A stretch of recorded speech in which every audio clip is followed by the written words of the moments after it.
نبی کی بیویوں، تم عام عورتوں کی طرح نہیں ہو۔ اگر تم اللہ سے ڈرنے والی ہو تو دبی زبان سے بات نہ کیا کرو کہ دل کی خرابی کا مبتلا کوئی شخص لالچ میں پڑ جائے، بلکہ صاف سیدھی بات کرو، عام عورتوں کی طرح نہیں ہو۔ یہاں سے آخر پیراگراف تک کی آیات وہ ہیں جن سے اسلام میں پردے کے احکام کا آغاز ہوا ہے۔ ان آیات میں خطاب نبی صلی اللہ علیہ وسلم کی بیویوں سے کیا گیا ہے، مگر مقصود تمام مسلمان گھروں میں ان اصلاحات کو نافذ کرنا ہے۔ ازواج مطہرات کو مخاطب کرنے کی غرض صرف یہ ہے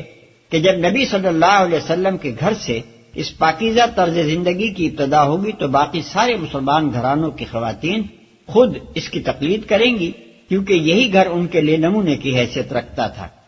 بعض لوگ صرف اس بنیاد پر کہ ان آیات کا خطاب نبی صلی اللہ علیہ وسلم کی ازواج مطہرات سے ہے، یہ دعویٰ کر بیٹھتے ہیں کہ یہ احکام انہی کے لیے خاص ہیں۔ لیکن آگے ان آیات میں جو کچھ فرمایا گیا ہے اسے پڑھ کر دیکھ لیجئے۔ کون سی بات ایسی ہے جو حضور صلی اللہ علیہ وسلم کے ازواج کے لیے خاص ہو اور باقی مسلمان عورتوں کے لیے مطلوب نہ ہو؟ کیا اللہ تعالیٰ کا منشا یہی ہو سکتا تھا کہ صرف ازواج مطہرات ہی گندگی سے پاک ہوں اور وہی اللہ اور رسول کی اطاعت کریں اور وہی نمازیں پڑھیں اور زکوٰۃ دیں؟ اگر یہ منشا نہیں ہو سکتا تو پھر گھروں میں چین سے بیٹھنے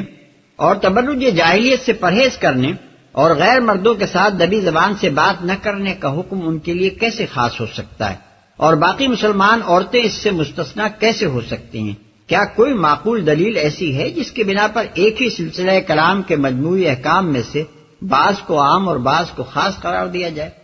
رہا یہ فقرہ کہ تم عام عورتوں کی طرح نہیں ہو، تو اس سے بھی یہ مطلب نہیں نکلتا کہ عام عورتوں کو تو بن ٹھن کر نکلنا چاہیے اور غیر مردوں سے خوب لگاوٹ کی باتیں کرنی چاہیے۔ البتہ تم ایسا طرز عمل اختیار نہ کرو، بلکہ اس کے برعکس یہ طرز کلام کچھ اس طرح کا ہے جیسے ایک شریف آدمی اپنے بچے سے کہتا ہے کہ تم بازاری بچوں کی طرح نہیں ہو، تمہیں گالی نہ بکنی چاہیے۔ اس سے کوئی عقل مند آدمی بھی کہنے والے کا یہ مدعا اخذ نہ کرے گا کہ وہ صرف اپنے بچے کے لیے گالیاں بکنے کو برا سمجھتا ہے اور دوسرے بچوں میں یہ عیب موجود رہے تو اسے اس پر کوئی اعتراض نہیں ہے۔ صاف سیدھی بات کرو، یعنی ضرورت پیش آنے پر کسی مرد سے بات کرنے میں مذائقہ نہیں ہے، لیکن ایسے مواقع پر عورت کا لہجہ اور انداز گفتگو ایسا ہونا چاہیے جس سے بات کرنے والے مرد کے دل میں کبھی یہ خیال تک نہ گزر سکے کہ اس عورت سے کوئی اور توقع بھی قائم کی جا سکتی ہے۔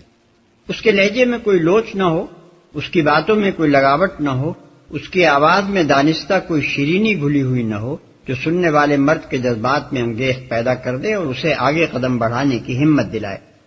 اس طرز گفتگو کے متعلق اللہ تعالیٰ صاف فرماتا ہے کہ یہ کسی ایسی عورت کو زیب نہیں دیتا جس کے دل میں خدا کا خوف اور بدی سے پرہیز کا جذبہ ہو۔ دوسرے الفاظ میں یہ فاسقات و فاجرات کا طرز کلام ہے، نہ کہ مومنات متقیات کا۔ اس کے ساتھ اگر سورہ نور کی وہ آیت بھی دیکھی جائے جس میں اللہ تعالیٰ فرماتا ہے وَلَا يَضْرِبْنَ بِأَرْجُلِهِنَّ لِيُعْلَمَ مَا يُخْفِينَ مِنْ زِينَتِهِنَّ، یعنی اور وہ زمین پر اس طرح پاؤں مارتی ہوئی نہ چلیں کہ جو زینت انہوں نے چھپا رکھی ہے اس کا علم لوگوں کو ہو۔ تو رب العالمین کا صاف منشا یہ معلوم ہوتا ہے کہ عورتیں خوامخواہ اپنی آواز یا اپنے زیوروں کی جھنکار غیر مردوں کو نہ سنائیں، اور اگر بضرورت اجنبیوں سے بولنا پڑ جائے تو پوری احتیاط کے ساتھ بات کریں۔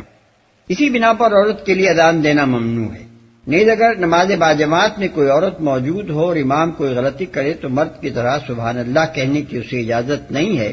بلکہ اس کو صرف ہاتھ پر ہاتھ مار کر آواز پیدا کرنی چاہیے تاکہ امام متنبہ ہو جائے۔ اب یہ ذرا سوچنے کی بات ہے کہ جو دین عورت کو غیر مرد سے بات کرتے ہوئے بھی لوچدار انداز گفتگو اختیار کرنے کی اجازت نہیں دیتا اور اسے مردوں کے سامنے بلا ضرورت آواز نکالنے سے بھی روکتا ہے، کیا وہ کبھی اس کو پسند کر سکتا ہے کہ عورت اسٹیج پر آ کر گائے، ناچے، تھرکے، بھاؤ بتائے اور ناز و نخرے دکھائے؟ کیا وہ اس کی اجازت دے سکتا ہے کہ ریڈیو پر عورت عاشقانہ گیت گائے اور سریلے نغموں کے ساتھ فحش مضامین سنا کر لوگوں کے جذبات میں آگ لگائے؟ کیا وہ اسے جائز رکھ سکتا ہے کہ عورتیں ڈراموں میں کبھی کسی کی بیوی اور کبھی کسی کی معشوقہ کا پارٹ ادا کریں،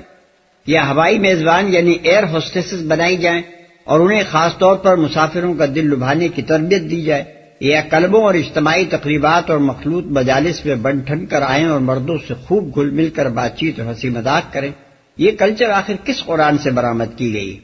خدا کا نازل کردہ قرآن تو سب کے سامنے ہے، اس میں کہیں اس کلچر کی گنجائش نظر آتی ہو تو اس مقام کی نشان